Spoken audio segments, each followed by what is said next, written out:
একবার ইমাম আবু হানিফা রাহমাতুল্লাহ আলাইহির সময় এক নাস্তিক আল্লাহ নাই, কেন এটা এমনি প্রাকৃতিক ভাবে আমরা হইছি, জন্ম হইছি, এরপর আবার মইরা যাবো, আবার মইরা গেলে পরে শেষ। এখন তখন উমাইয়া খলিফা মাহাদির যুগ। উমাইয়া খলিফা মাহাদি দাজলা নদীর এক পরে উমাইয়া খলিফা মাহাদির বাড়ি, আরেক পরে ইমাম আজম আবু হানিফার বাড়ি।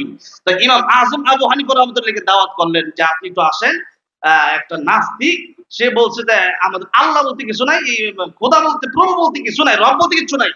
তো এখন আপনি তো আসেন, তার সাথে বাস করতে হইব, তার সাথে একটা বিতর্ক অনুষ্ঠান করতে হইব। যদি আপনি জিতেন তাহলে তো কালিমা পড়ে মুসলমান হইতে পারে। এখন ইমাম আজম আবু হানিফা রাহমাতুল্লাহ আলাইহি মাগরিবের সময়, এসে বিকাল বেলা সন্ধ্যায় ডাকছে, উনি আসলে সেই মনে করেন গভীর রজনীতে 12টা 1টায়। এখন এত রাতে যখন আসছে উমাইয়া খলিফা মাহদি, উনি ওনার সম্মানে সবাই দাঁড়ায় গেল, বললেন হুজুর আপনাকে দাওয়াত দিচ্ছে, আপনাকে নদীটা পারলে এই মুহূর্তে নিয়ে নাস্তিকের লিগে বই দিয়েছি সেই মাগরিব থেকে।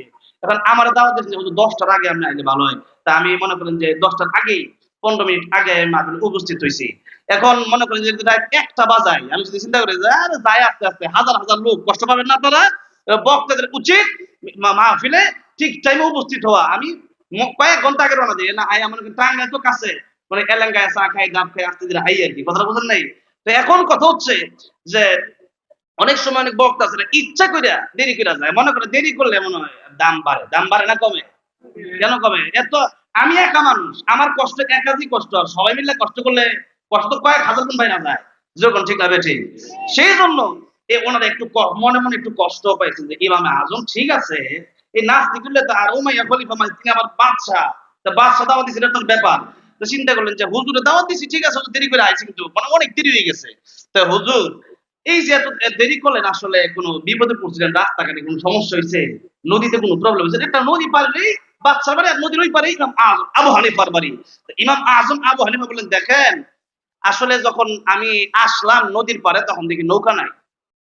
তখন আমি চিন্তা করলাম যে যাবো কি দিয়া, এখন এই চিন্তা করে দেখলাম নৌকা যখন নাই, কিন্তু হঠাৎ করে দেখলাম কোন জায়গাতে একটা গাছ বাইসে আসলো, মোটা গাছ, যে গাছ দিয়ে নৌকা বানায় কাঠ দিয়া। তো এই গাছ যখন অটোমেটিক আমার সামনে আসলো, আমি গাছই করতে গিয়ে এরপরে দেখলাম এই গাছ আবার একলা একলা কেরাদানি করার দিয়ে কাটলো, কাটার পরে এই গাছ আবার নৌকা বানায় লিছে কেটা। এরপর নৌকা বানানোর পরে এরপর মাঝি নাই, নৌকা দিয়ে আমার সামনে আইছে, আমার সামনে শুধু আমি উঠছি, উঠার পরে এবার চিন্তা করলাম যে এবার নৌকা কি চলে কিনা, এখন দেখি মাঝি নাই, নৌকা অটোমেটিকলি আমার এই পারে নামায় দিয়ে গেছে। যাক, এখন নাস্তিকের মাথা গরম, কই কি রে মাঝি নাই নৌকা চলে কেমনে? এরপরে নৌকা কেউ বানাইলো না, একটা গাছের বসে কাইটা নৌকা বানাইছে, এটা কি সম্ভব নাকি? আরে আপনি তো ইমামে আজম, আপনি দেখি মূর্খ।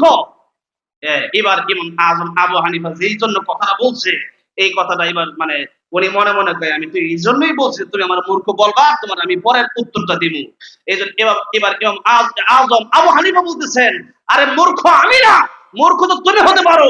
সাধারণ একটা নৌকা, এই নৌকা যদি বানানোর জন্য মিস্ত্রি লাগে, আর যদি চালানোর জন্য মাঝি লাগে, তাহলে এত বড় একটা পৃথিবী, তোমার এত সুন্দর একটা দেহ মায়ের পেটের ভিতরে সেই নুৎফা থেকে আল্লাহ বানালেন, এমনি হয়ে গেছে বুঝি।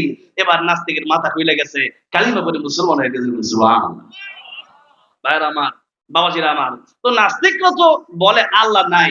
তো এখন আল্লাহ যদি না থাকে তো নাস্তিকদের কথা, এখন আমরা তো মানি যে আল্লাহ আছে, তাহলে আমানতু বিল্লাহি, আল্লাহ যে আমাদেরকে বানাইছে, আল্লাহ যে আমাদের রব, এটা আমরা বুঝি। ও মালাইকাতিহি, ফেরেশতাদেরকে আমরা বিশ্বাস করি। এরপরে কি ওয়া কুতুবিহি, এখন এই কুতুবিহি আল্লাহর যত নাযিলকৃত কিতাব আছে, এই সমস্ত কিতাব আমরা বিশ্বাস করি। তো আল্লাহর সমস্ত নাযিল কিতাবের ভিতরে শ্রেষ্ঠ কিতাব কোনটা বলেন? আল কোরআন। এখন কোরআন শরীফের কথা, কোরআন শরীফের ভিতরে কোরআন এই কুতুবিহির ভিতরে কোরআন শরীফের পুরা 114টা সূরা ঢুকে গেছে, সবগুলো আয়াত ঢুকে গেছে, সবগুলো অক্ষর ঢুকে গেছে। এখন যদি কোনো বায়ের নকতা যদি কেউ কাইটা, নকতাটা খালি নিচে ছিল বিসমিল্লাহর বা নকটা নিচে, এটা আপনি উপরটা দিলেন, নুন বানা দিলেন, ঈমান থাকবে? ঈমান থাকবে?